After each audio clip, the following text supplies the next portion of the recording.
I think sometimes we forget that history does repeat itself in some ways. Today, oftentimes we hear about creativity and diversity like they're buzzwords, like they're new things. But today on Book Bites, I have a book that was written probably about 30 years ago that reminds us that there have always been people out there that have been pushing for diversity and creativity and embracing it. And maybe we should too. So join me for Book Bites and let's see what this book is all about.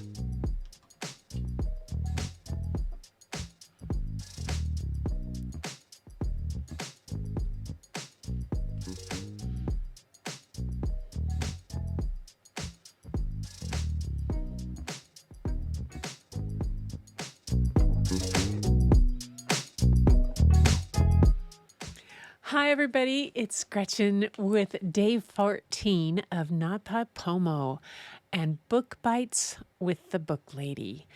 Yes, tonight I have a book I found in the used bookstore, but it was one I used to have on my shelf of my own, and I love this book.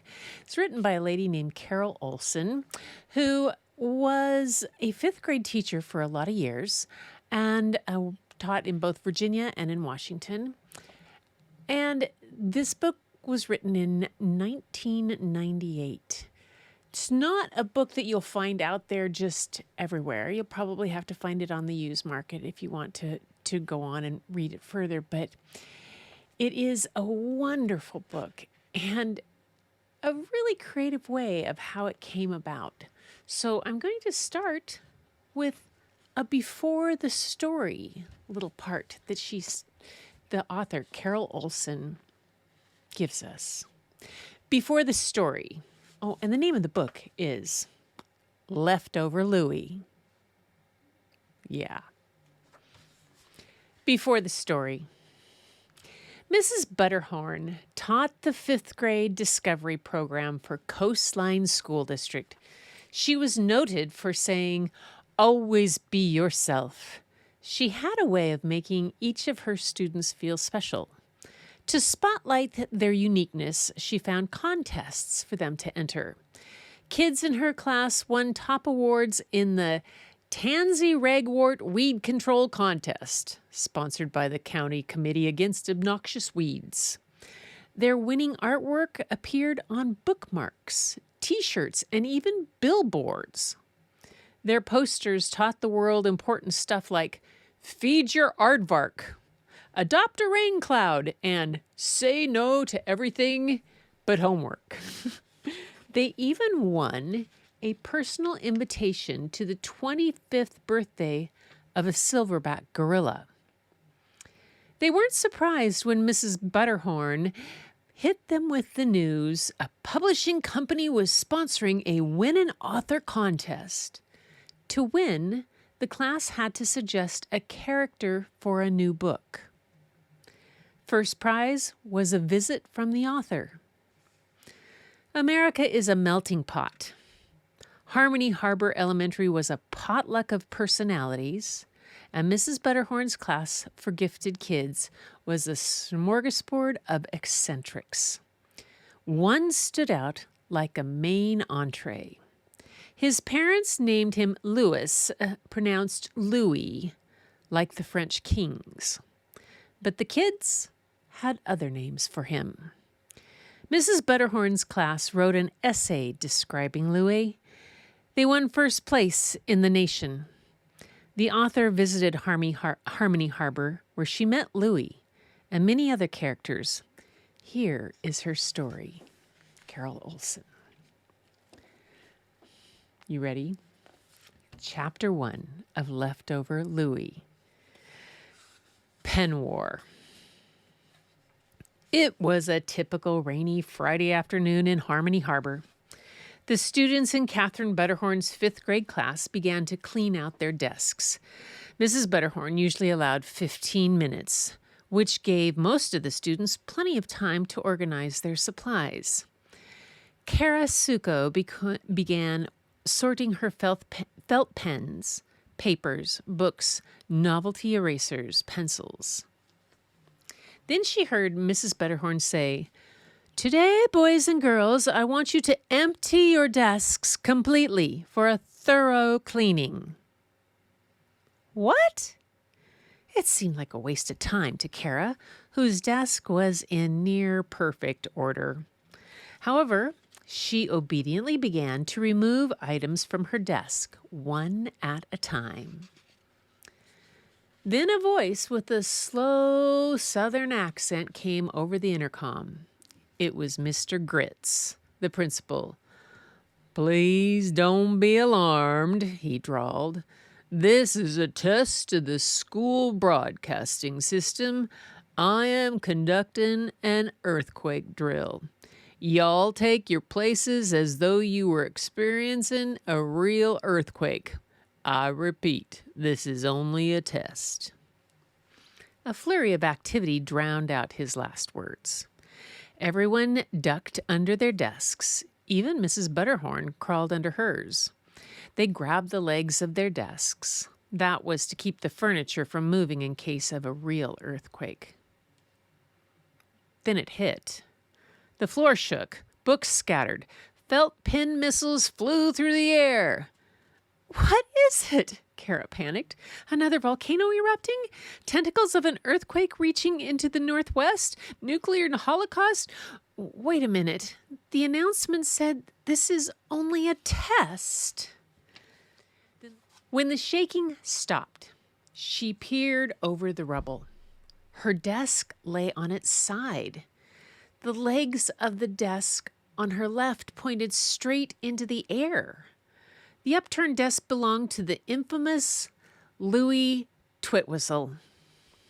Oh, Louis had been in Kara's class every year since kindergarten. "He's weird," she told everyone. "Everything about him is different, even his name. Who ever heard of Twitwhistle? He has disgusting habits like blowing his nose on his sleeve. He doesn't wear a belt. When he bends over, everyone can see his underwear. He's totally unathletic. Every teacher in the school works on him. He's like a group project. Talking is the only thing he does well, but I can't understand him because he talks funny. I don't know what he's doing in Mrs. Butterhorn's class. She's supposed to have the smart kids." A familiar voice called, "Watch out for the pyroclastic flow!" Taking a slow, deep breath, Kara got up on her knees, her chest rising, her face expanding, with the force of air pinched against her lips. Her entire life force funneled through narrow, cold, black slits as she glared at Louis Twitwhistle. His eyebrows arched and his pupils opened. "It's the harmonic tremors. They'll get you every time," he explained with his dry British wit. A voice swelled up inside Kara and burst forth, breaking the silence. "Louis!" 32 heads turned in one motion as though choreographed for a Broadway musical. Louis drew back into a tight little ball and covered his head with his arms. Mrs. Butterhorn left the safety of her desk to check on the disturbance. She gazed down into Kara's stunned face. Kara closed her mouth to catch her breath. She braced herself for the aftermath, the lecture on overreacting. She knew it was coming. It wasn't the first time she'd heard it. Mrs. Butterhorn didn't understand how it was living with Louis. He had brought this disaster down on both of them. Bored with the earthquake drill, Louis shook the legs of his desk to imitate a real quake. He dumped his desk along with hers, emptying the contents in a heap at their feet. It was a case of order versus chaos. Like plates in the earth's crust, the two desks collided. "It's Louis's fault!" Kara cried. Louis dug frantically through the pile. Kara shouted, "What are you doing?" "Looking for the fault line," Louis squealed with delight. "Stop that! You're mixing my stuff with yours." "I'd like to measure your reaction on the Richter scale," Louis teased. Kara dug through the pile. Pulling her possessions protectively in her direction. She extracted her math book out from under the crumpled, coffee-stained, half-finished assignments. She fished pencils out of the sticky glob of rubber cement. Kara disengaged her spiral notebook from the fuselage of a broken World War I biplane model. Her notebook fell open to her last journal entry. She read it to herself. Date, September 22nd. Assignment, a study in contrasts. I like order. It's in my blood. I get up every morning at exactly 6 a.m. I eat a balanced breakfast of oatmeal toast and orange juice. My lunch goes in a crisp, white paper bag labeled with my name. I include something from each major food group using whole grain bread and avoiding granulated sugar. For exercise, I do some ballet stretches. I practice the piano without being asked. My backpack holds the things I'll need for the day, such as notes for field trips, absences, fundraisers, or class pictures. My life is as tight and orderly as a zippered sandwich bag. I give my hair a final brush and a double check to see that everything matches from my shoes to my hair ornaments. I view the world clearly through untinted contact lenses. Then there's Louis. He thrives on chaos. His hair hangs a disorderly way around his shoulders. He looks like he's been on an extended camping trip with no running water. He wears a flannel shirt in any weather and baggy jeans with no belt. His pant legs drag on the floor. Shuffling into the classroom at the last possible minute, he carries his recycled brown bag lunch in a faded blue duffel bag. Louis, too, is a creature of habit. Bad habit. Each day for lunch, he has a thermos of coffee with cream and powdered sugar donut. That is, unless he sets his duffel bag down too hard and it breaks the liner in his thermos. Then he just has a donut and a big mess. As she put away her journal, Kara thought, Mrs. Butterhorn should be thrilled to have a student like me. I am a teacher's dream, hard-working, immaculate, not to mention brilliant. Yet somehow she seems to favor Louis. She wrinkled her forehead and frowned in Louis's direction. Kara put the lid back on her rubber cement. I remember the day he brought in that old musty blue bottle. He said he dug it up in the backyard. He gave it to Mrs. Butterhorn as a gift. Can you imagine? It was filthy, dirty, and smelled bad. I know teachers have to be polite. I figured she threw it away in the faculty room trash can, but no. The next day I saw it on her desk with flowers in it. And for the next week, we had an archaeology theme. We did our math on the abacus and spelled words like artifact and preserve. Mrs. Butterhorn taught history lesson on the Clovis Point arrowheads that were recently found in the eastern part of our state. We even sang a song about bones. We did all of this because of Louis. He dragged in all the trash he had dug up in his backyard. He brought more smelly bottles, musty newspapers, and bragged for weeks about a gold ring he dug up and then accidentally lost. Did he really expect us to believe that his magpies stole it?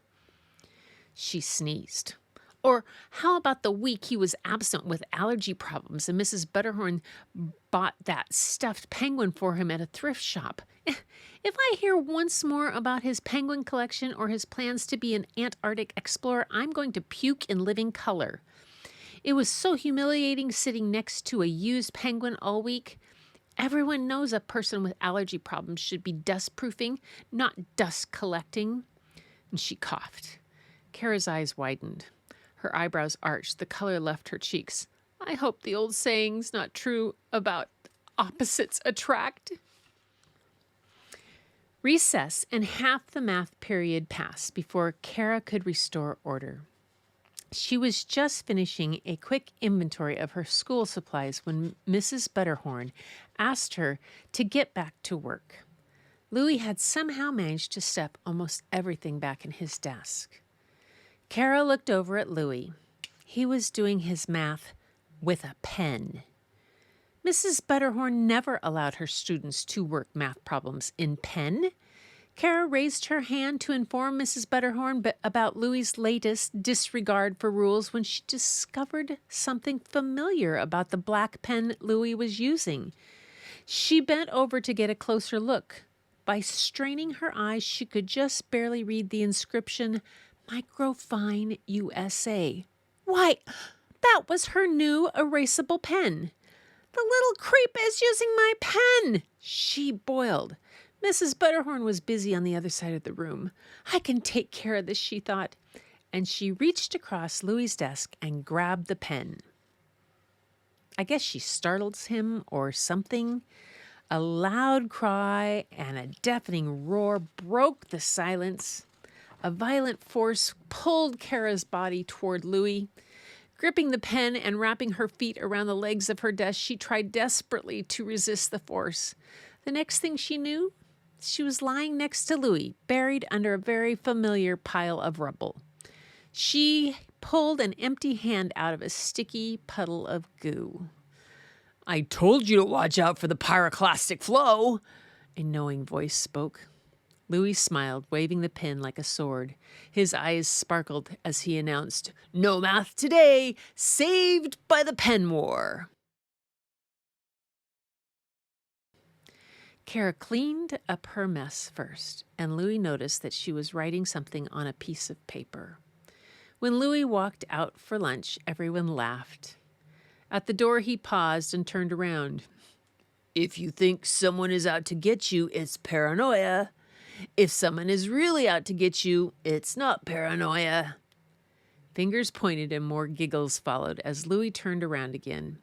A sign on his back said, "Natural Disaster Area."